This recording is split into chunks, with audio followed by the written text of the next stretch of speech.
to speak freely. Sorry. Can you tell already? It's like I'm forcing myself to do these speak freelies. I've knocked all of the read freelies out. I do procrastinate to do these speak freelies. It didn't help that I listened to my last speak freely either. It just gave me more bubble guts and made me feel like, oh, why are you talking about these subjects? Why are you talking about these matters? These are things you should just talk about behind closed doors, right? So I'm going to start something. I had this written down for the last part, but then maybe it will loosen me up by talking about it. Self-correction. I definitely want you guys to feel that I'm encouraging you to be a better human, be more mindful, be more considerate, in practice knowing yourself, practice doing good consistently. I'm not talking about those moments of inconsistencies. I'm talking about just consistently practicing doing what's good because it's in you, and because it is going to free you as well. So let me start off with, and I'm not hard on myself at all. Again, I tell you, I like to have these moments of correction, and I love to practice, and it's necessary for me. I had listening to the last recording, I was like, oh no. I mentioned something that happened at a Sonic drive-through, and the correction moment that I'm about to give you now actually happened at a Taco Bell.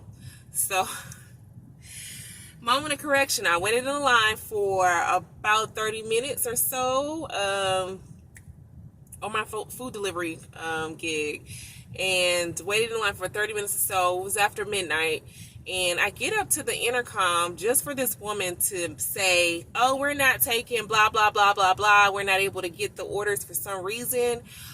You can contact the customer, see if they can reorder, da da da da da da da da. And my first thing was, have you notified the provider, the service provider, that you're not able to take these orders? You know, because obviously you guys are still receiving orders. Is the app on? I'm trying to figure out. And if so, if they said they, oh well, we're not sure what it is. Da da da da. Okay, can you put a sign up? Is there a way for? Because now I'm kind of. Could this moment have been avoided for just notifying us some kind of way upon our waiting in that line, or, put up something on the door, or, just have a sign ready, available, just in case anything happens with our system. We need to notify these delivery drivers we can't take these orders, versus having them sit in the line for this amount of time. This one was, oh, no, we didn't, we don't go out at night at this time, which is bullcrap, because so many times I've been there, many times, and they've been out at night for whatever reason, to regulate traffic or something along those lines. So, yep, can you feel that moment coming? So I said, okay, you don't come out as just to notify, so our time isn't wasted. Okay, give me a moment. Let me reach out and call customer service so they can assist me with it. Oh, that's fine. She said, but can you get out of my line? Or can no, she didn't say that first. But she was basically like, can you get out of the line now? Like she wanted to wrap it up, chop now. And see, this is that, I'm that cat at the moment, and I'm sticking my paws in. And yeah, ain't no way. When I get to that point, I was like, oh, okay. Because then she showed me immediately how mindful she was, not of anyone else's time, but of her time. And she did not want to be inconvenienced. And so once she let me know that, I was on chill mode in a sense. At the same time, I knew I was messing with her mentally. Because I was like, oh, just give me a moment. I said, oh, no, I've sat in this line and waited for 30 minutes for this. Where I said, you're going to wait as well. Oh, it took her... Boy, but that 7-minute call while I was on the line with a representative, while they canceled the order and notified the customer and tried to reach out to her, all that, she on the intercom, get your ass, I'm gonna call the cops. I was like, you're upset. I understand. You little upset, right? Because I'm inconveniencing you. I totally understand. So someone said, well, dang, that's messed up. That's you just being messy. Yes, in a sense, but I definitely wanted to take a stand. Not for me, guys, because I knew the good doggone well I wasn't coming back to that store that night. It was for the people who would come after me. It was for, I don't give a crap what delivery service they're using. I was taking a stand for the level of inconsideration. I don't care if she said she was going to call. I guess she thought I was just going to skedaddle on out the line at that point. If I wasn't talking to that representative, I would have said, call the cops. I don't care. This is me having my ugly moment, and this is also, someone said, well, how do you solve this? I'm working on the power of prayer. Because as soon in that moment, I felt my stomach getting bubbly, because I was, frustrated, and I could feel her getting frustrated as well. That I was like, nope, I'm sitting here until this rep is finished, and I know this order has been canceled. All of that while I was in the line.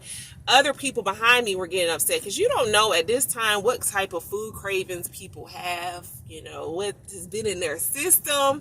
They're a little upset. I even went further to yell out the window, they're not doing any food deliveries. Just telling everyone behind me so they weren't sitting in their line. And so guess what? The moment I did that, the same woman, we don't come outside after nighttime, she started telling them to go around me, right? Because it's inconveniencing her time. It's whatever is messing up their system, putting them behind me sitting right there to wait till this matter was resolved with customer service. It took about 10 minutes. Probably about 10 minutes. The very thing I wanted her to do, she did. And this is why I have to realize that sometimes I have to pray and move on. Sometimes I have to pray because I be praying, like everybody praying for different stuff.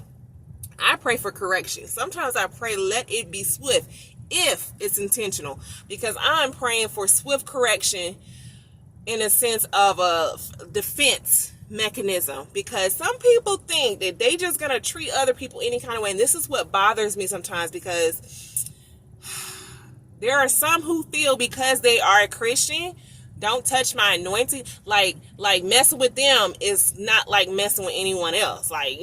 Nobody should be effed with, intentionally abused. I don't care what type of faith, religion that they are, Christian or not. I'm praying for swift correction for everybody, including myself. And so, I had to deal with them consequences. So it wasn't all about me in a sense. It was also more so for the people that would come behind me, because I knew I wasn't coming back, but she may not get somebody as nice as I was in that moment. And she did exactly all she had to do is send someone out. Hey, let them know the line is backing up, that we're not doing X, Y, and Z orders. We can't get them for some reason. So we're not, y'all. So power of prayer. I'm saying this, I want to merge into another beauty moment. I call it a beauty moment. It was kind of like I was still not sure type of beauty, just grateful for it. I was on the phone with one of my loved ones. I always go into counsel with her. She's always fussing, you better stop getting in people's business. You better use wisdom. You must don't want to live and see long. And that's good. You need to talk to someone who holds you accountable. And some people don't want people like that around. I do. Because I can't be the only one holding my, because I can't see everything. I can't see all the time, be in the moment and be able to correct myself. It's nice to have some people who you can reach out to and them say, this is where you should have been checked. It's because Anyhow, I was going down a two-lane one way, and it looked like this woman, she would have went like 0.9 miles. She'd gone all the way down from out of the apartment complex all the way down. She was foreign, guys, and I guess she noticed that it was a one-way eventually. So I saw a car go around her. But as I'm pulling up, I thought they were having some type of dispute. But the closer I got, I was like, did she know? And so again, she was foreign. I'm not sure. Knew how, because I have gone down one ways plenty of times. I have gone down one ways, but it didn't take me that much distance. As far out as she was, obviously there was no oncoming traffic, because she wouldn't have been able to. The line cars would have been backed up, which they started to become this way. The cars started to become backed up because she was having a hard time just backing straight up to get out of that one way direction. As she was backing up, it was almost like she was doing a ping pong. She was backing up and the car was going over to the left. Then it was going back over to the right. And it just looked, it was horrible to watch. I'm on the phone, hands free with my loved one. I'm saying, oh my goodness, this young lady, she's having a hard time. So woman to woman, I want to jump out. My loved one, you better not get out that car. I wanted to get out so bad to assist her. And I said, you know what? You're right. I don't have to get out. Let me try to pull up on the side of her. Because it's 2 lanes, right? Pull up on the side of her. She's now on the diagonal for me. She's in the right lane. From my side, she's in the left lane. Anyhow, there's a car next to me on the left-hand side of me.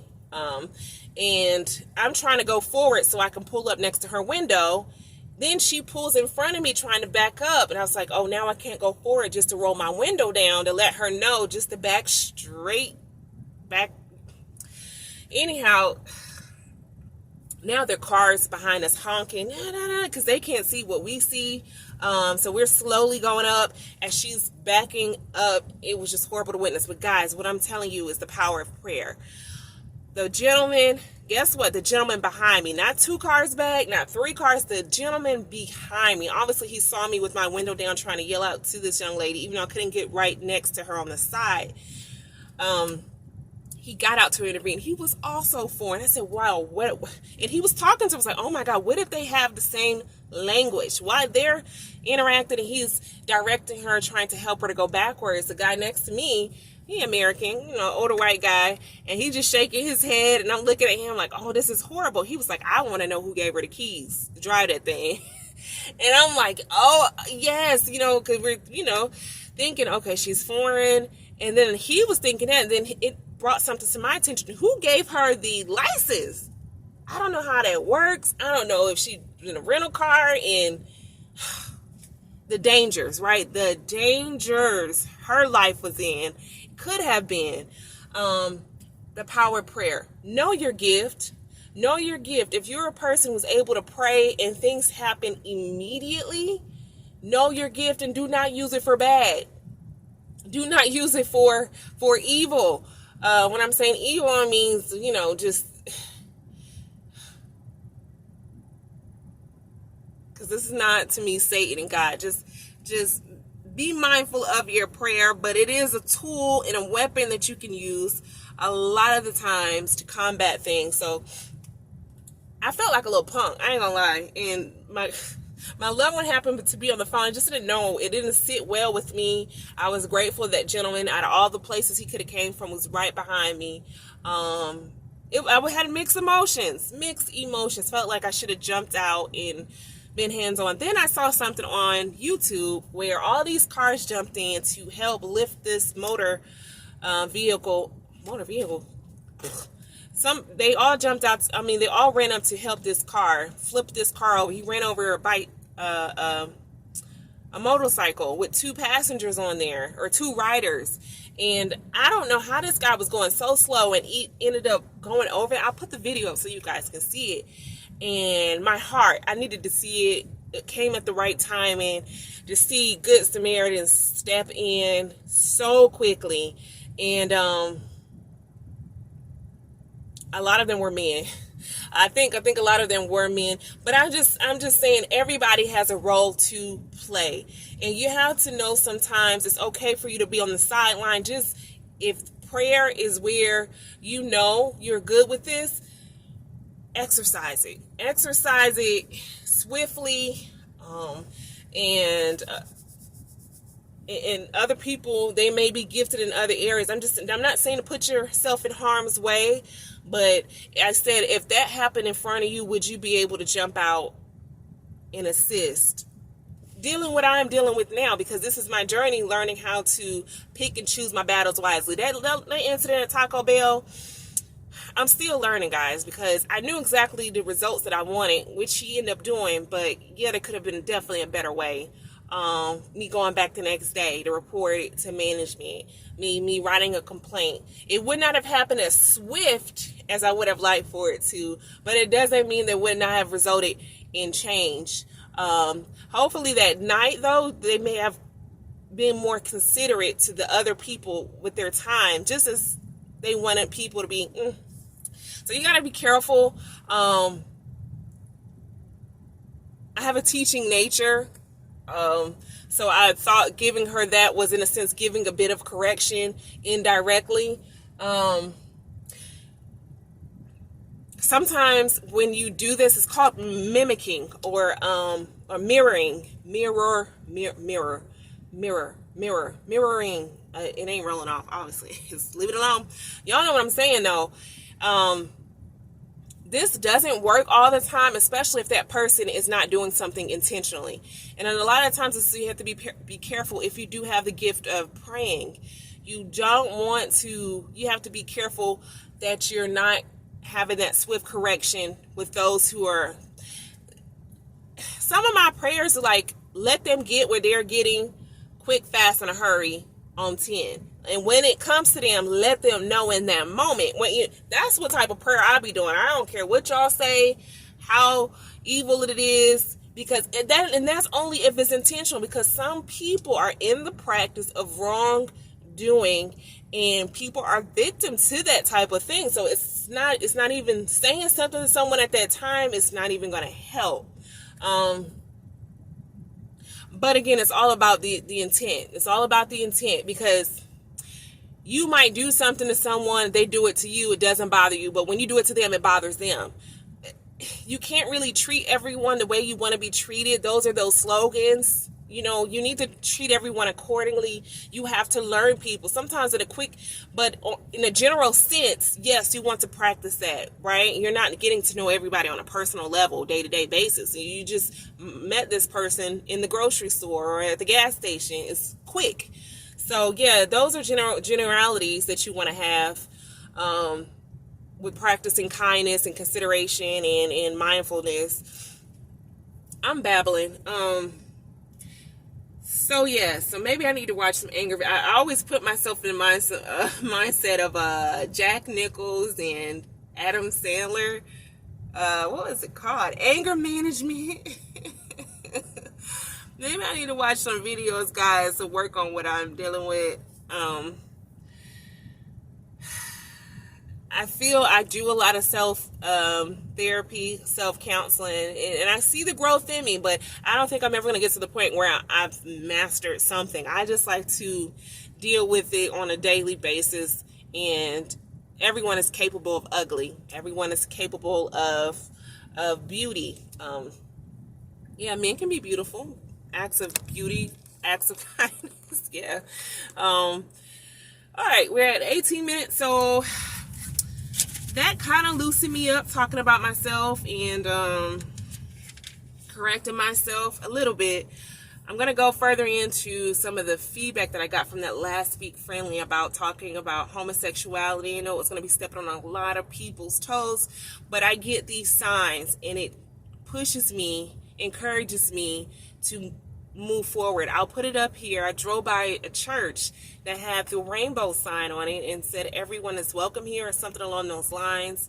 And when I was listening to the recording, before I even saw this sign, I'm like, find a church of like-minded people who celebrate homosexual, who are okay with homosexual. Sometimes when I'm speaking these things, I'm like, what are you saying? What do you mean what? And gosh, to see a church say that, I really hope that people that are going through some things with their homosexual, with their having a like for the same sex, that they find churches like that. And the reason being is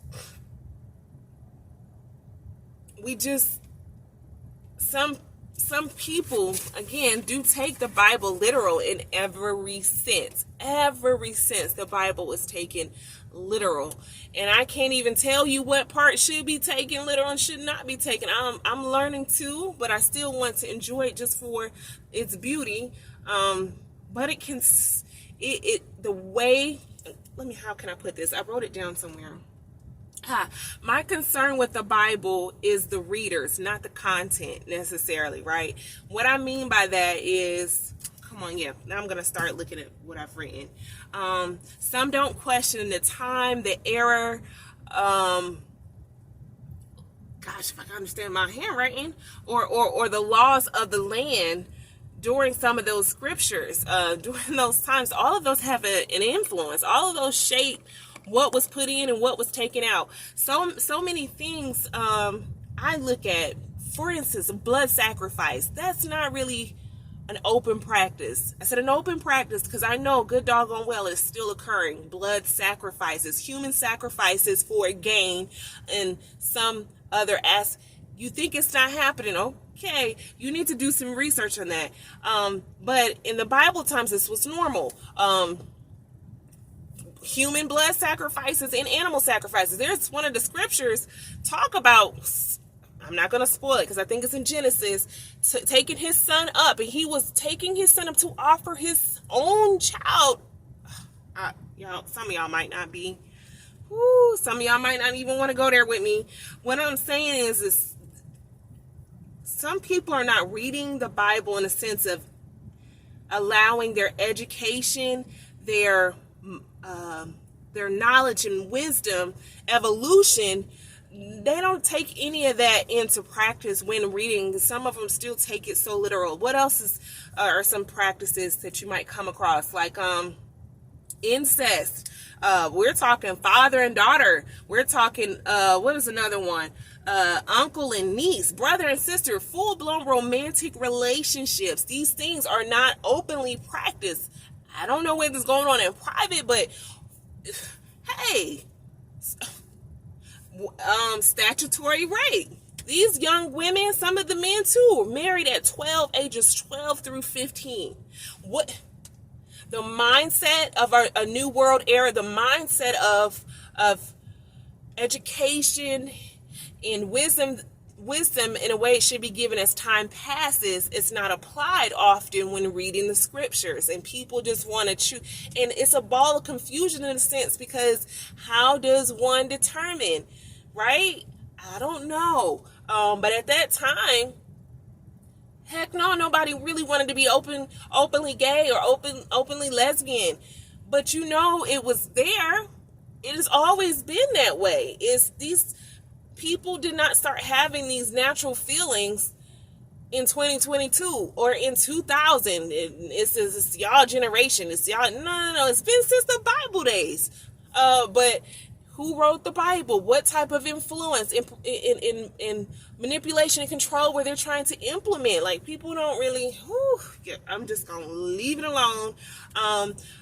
Merging into that, I want to drop it into, I met a gentleman at a Coney Island, Leo Coney Island. We were both waiting on orders. And for some reason, he asked me what I wanted to be, what I wanted to be.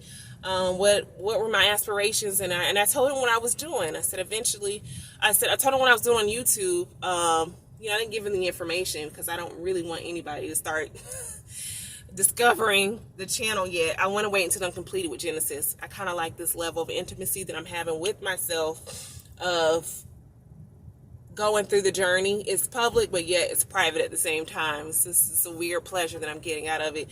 But anyhow, he said, oh yeah, I know exactly what you mean. I'm Christian, but I don't really deal with the Bible in the sense of, I know God didn't want us to be slaves and all that, slave and master. How did he know out of all the things in the Bible to have a discrepancy with, he hit me with that one? And the reason being, guys, is because that was one of my reasonings of me wanting to, one of them, of me wanting to be free. Not having to have a master and have some, anyhow, how did he know out of all those things for him to say, he thought it was a way to control the masses and all of this. 22 years old dropping this type of knowledge. I'm like, oh yes, I understand what you're saying. It's just overwhelming for me. It's too overwhelming for me to go through and have to worry about how much undoing, what I have to do, how much is put in by man, how much isn't, what's the original text, I don't know. It's just too much. What's actual, don't ask me. Godspeed and good luck on that journey. Please share it with me. I would love to know. But I'm grateful for those little points of encouragement that makes me feel like I can open up just a little bit more on these Speak Freelys instead of feeling so bad about what I spoke about in the last Speak Freely. I also came across today, which is the moment, I'm not going to be able to put it up anywhere, but there was some signage on a digital board, and the signage said, read your Bible. I was like, oh man, read your Bible. So I pulled around and tried to wait for it to reappear in the screen. It wouldn't show up again. So I said, oh, you'll have to take that moment with you. But I'd almost missed the moment that I feel like the universe wanted me to see. It wasn't a church that had this digital wording for their congregation, for their members. It was a school. It was in fact a Christian high school, and it just took me back to the last Speak Freely that I did about a Christian. I mean, out of all the places, right? I would think it was before a church, but it was for a Christian high school, encouraging the students to read their Bible. And I had to add in, gosh, what the level of understanding, right? Because how many things can we read and not get an understanding out of? But it just touched me in a special way. I couldn't take a picture of it and share it with you because there were so many other quotes and so many other notices and things popping up on there that I couldn't disclose to you. That's pretty much all that I have. Also, I have the little inserts on, me seeing Genesis on the radio. I'll do a screenshot of that. Seeing Genesis behind someone's car. These are the little things that give me my little push to keep going. It's okay. Being proud of myself for following through and being excited about the end journey, but also enjoying the now. I just want to encourage you to enjoy your now, love yourself through the process, and see you later, alligators.